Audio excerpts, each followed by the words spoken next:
안녕하세요. 30대 이혼한 여성입니다. 드디어 2023년 새해가 밝았네요.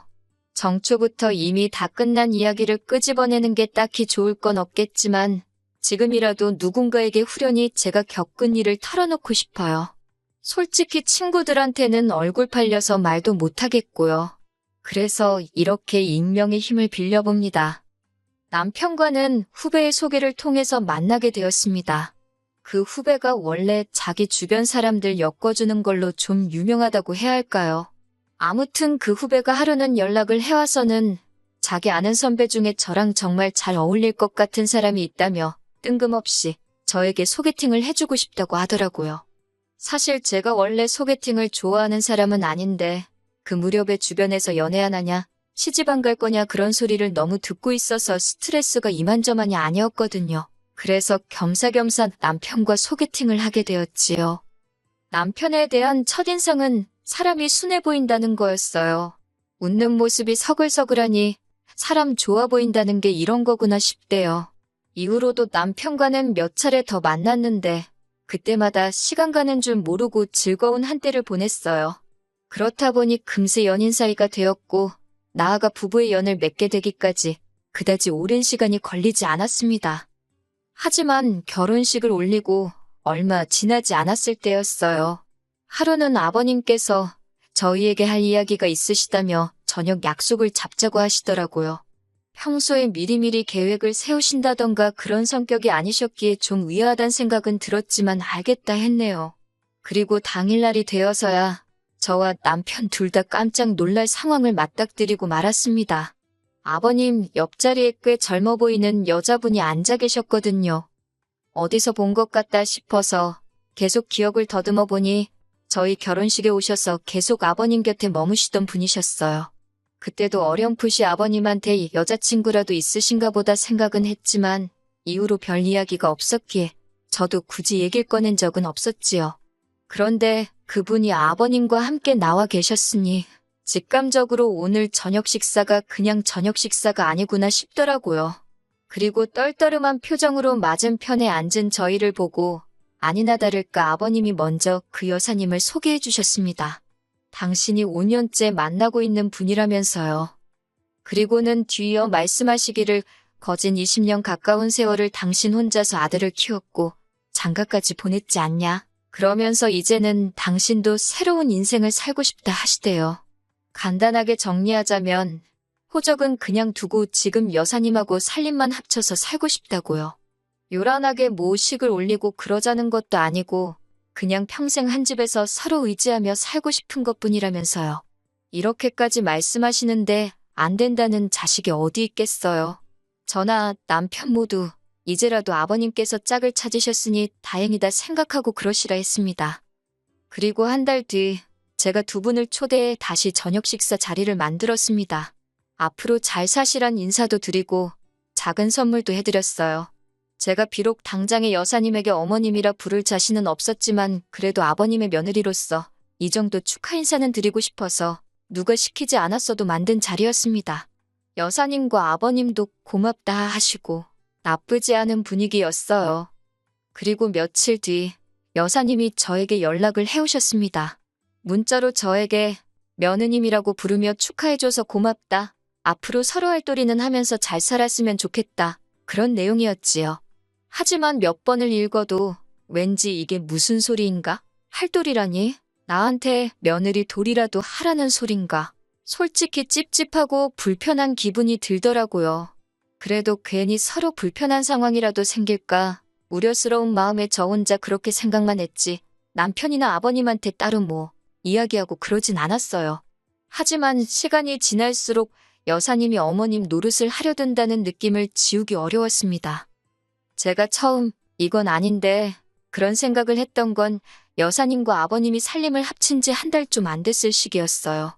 하루는 아버님께서 전화를 걸어오셨는데 지금 여사님이 저희 주시려고 직접 담근 김치를 가지고 저희 집에 가셨다는 거예요. 하지만 그때는 낮이었고 남편과 저 둘 다 회사에 있었거든요. 제가 아버님께 일단 현관에 두고 가시라고 말씀 좀 전해달라 했습니다. 참고로 저와 아버님 사이는 그럭저럭 좋은 편이었어요. 아버님께서는 그래도 들고 간 사람 성의가 있는데 제가 그렇게 말하니 서운하다 하시며 그러지 말고 비밀번호 좀 알려달라 하셨습니다. 그러면 집안에만 두고 나올 거라고 걱정하지 말라 하시면서요. 아버님께서 그렇게까지 말씀하시니 계속해서 안 된다 하기도 어려웠습니다. 그래서 집에 가면 비밀번호를 바꿔야겠다. 그렇게만 생각하고 일단 비밀번호를 알려드렸어요. 그런데 그게 화근이었지요. 다음 날 여사님이 저에게 며느님이라고 부르며 문자를 보내셨더라고요. 어제 김치를 두고 가려다 우연히 저희 집 냉장고를 열어보게 되셨다면서 아무리 젊은 사람 둘이 산다고 해도 집에 먹는 게 너무 부실한 것 같다고요. 특히 아드님, 그러니까 저희 남편 말씀하시는 거예요. 아드님은 남자고 바깥일도 해야 하는데 그렇게 부실하게 먹게 하는 건 아닌 것 같다고. 요새 날도 춥고하니 국이나 찌개 정도는 챙겨주면 좋겠다나요? 그 문자를 읽는데 정말 어이가 없고 황당하더라고요. 저나 남편 둘 다 직장 생활을 하다 보니 사실 집에서 뭔가 해먹는 일이 드문 편이긴 합니다. 특히 저는 평일 대부분의 식사를 회사에서 해결할 만큼 일이 바쁘고 야근도 잦아요. 그렇다 보니 저녁을 먹더라도 남편 혼자 챙겨 먹어야 하는 일이 많은데 자기는 곧 죽어도 요리해서 차려 먹고 그런 건 못하겠다 하더군요. 그렇다고 제가 미리 챙겨주고 그럴 여유도 없었으니 그럼 당신이 알아서 챙겨 먹으라 했습니다.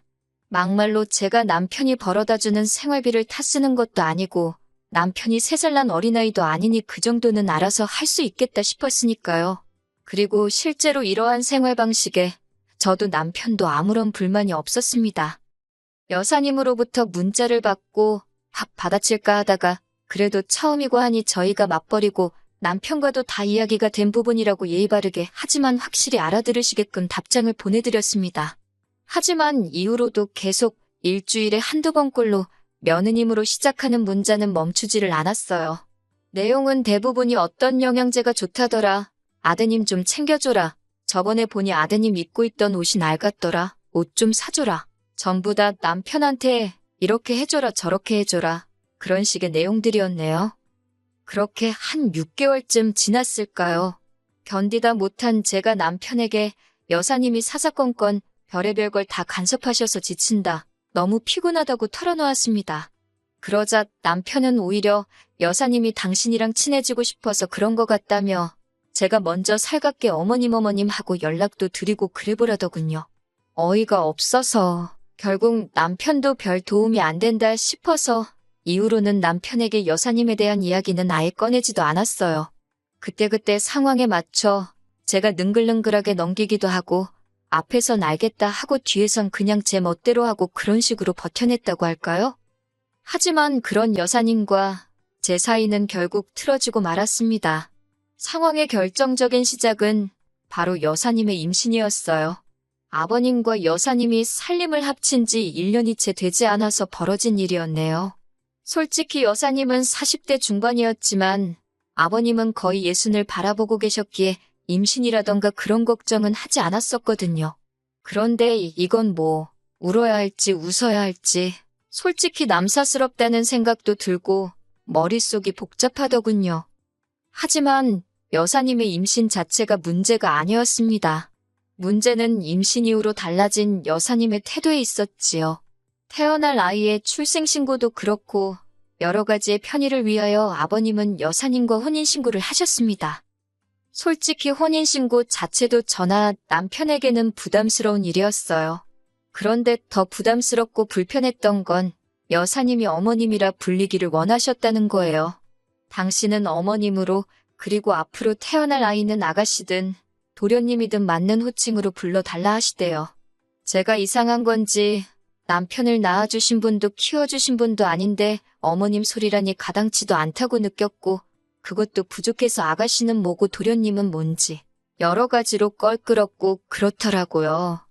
하지만 여사님의 요구는 거기서 끝이 아니었습니다. 여사님이 임신을 하고 얼마 지나지 않아 저는 저대로 회사를 관둬야만 했어요. 남편이나 저 역시 아이를 가지려고 준비를 하면서 제가 건강검진을 받게 되었는데 뜻하지 않은 소식을 듣게 되었거든요. 면역력이 떨어져 있는 것도 문제였고 무엇보다도 갑상선 쪽에 이상이 보여서 당분간 무조건적인 안정을 취하라는 의사의 소견이 있었습니다. 잘 다니던 회사를 갑자기 관두려니 아쉽기는 했지만 앞으로 갖게 될 우리 아이를 위해서라도 쉬어가는 편이 좋겠다 싶어 어려운 결정을 내렸네요.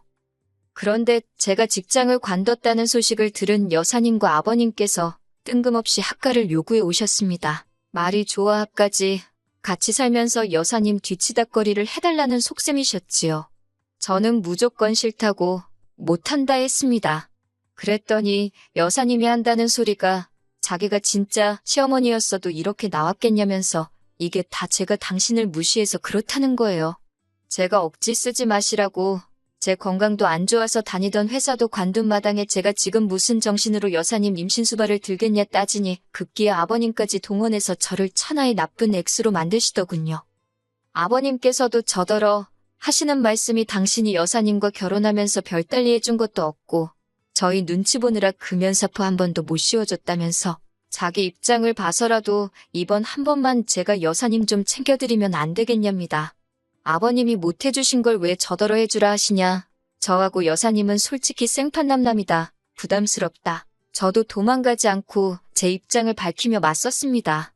그랬더니 아버님이 당신한테는 여사님이 제일이지 여사님한테 싸가지가 없으면 며느리고 나발이고 필요 없다시대요. 그래도 이쯤에서 상황이 정리되었다면 솔직히 제가 남편하고 이혼까지는 하지 않았을 거예요. 그런데 제가 하소연한답시고 남편을 붙들고 여사님과 그리고 아버님과 있었던 이야기를 하니 인간이 한다는 소리가 어차피 여사님 뱃속에 있는 애가 태어나면 그게 아가씨건 도련님이건 저보다 윗사람인 건 맞는데 그렇게 생각하면 어쨌든 서열상 저보다 높으니까 그렇게 기분 나쁠 일은 아니지 않냐대요. 제가 황당해서 남편을 쳐다보니 원래 며느리가 그 집안 서열 제일 꼴찌 아니냐면서 여사님에 대해서 그냥 인정하고 받아들이라나요. 아버님이 선택하신 분인데 제가 그분 비위 거슬러서 좋을 게 뭐가 있냐고. 제가 너무 화가 나서 남편더러 당신은 나하고 여사님하고 둘 중 한 명만 골라야 된다면 누구냐고 따지니까 한다는 소리가 여사님은 자기 동생을 낳아주실 분이라며 여사님이나 저나 자기한테는 소중한 가족이래요. 그러면서도 피는 물보다 진하다잖아. 그러는데 그제서야 저도 망치로 뒤통수를 한 대 맞은 듯 느낌이 딱 오더라고요. 여자고 남자고 누구 하나 태어나면 저쪽은 한 가족이랍시고 똘똘 뭉치고 나만 서럽고 고달픈 신세가 되겠구나 싶은 거요. 그리고 그런 생각이 한 번 들기 시작하니 걷잡을 수가 없더라고요. 어쩌겠어요. 결국 남편더러 이혼하자 했습니다. 나는 여사님을 어머님으로 받아들이고 살 자신이 없다고. 그리고 이 이야기가 아버님 귀에도 들어갔는지 노발대발 난리를 치시대요. 제가 뭔데요 어머님으로 받아들이고 어쩌고 하느냐고요. 결국 제가 아버님께도 서로 선만 지키고 살면 이럴 일이 없었을 텐데 두 분이 먼저 도가 지나치셨다고 말씀드렸지요. 그 여사님이란 분은 당연히 이혼할 테면 하란식이셨고요. 그런데 1년이 지난 지금 이 이야기를 왜 하느냐고요. 그게 며칠 전에 남편으로부터 소식을 들었는데 여사님이 낳은 애가 아버님 애가 아닌가 봐요. 생긴 게 달라도 너무 달라서 유전자 검사를 해봤다나요. 저더러 어쩌면 좋겠냐는데 해줄 말이 없대요. 그리고 그 연락을 받은 이후로 저는 연락처를 바꿔버렸습니다. 더 이상 그 집구석 일에 신경 쓰기도 싫고 알고 싶지도 않더라고요. 새해인 만큼 새롭고 좋은 일만 가득하기를 바랄 뿐입니다.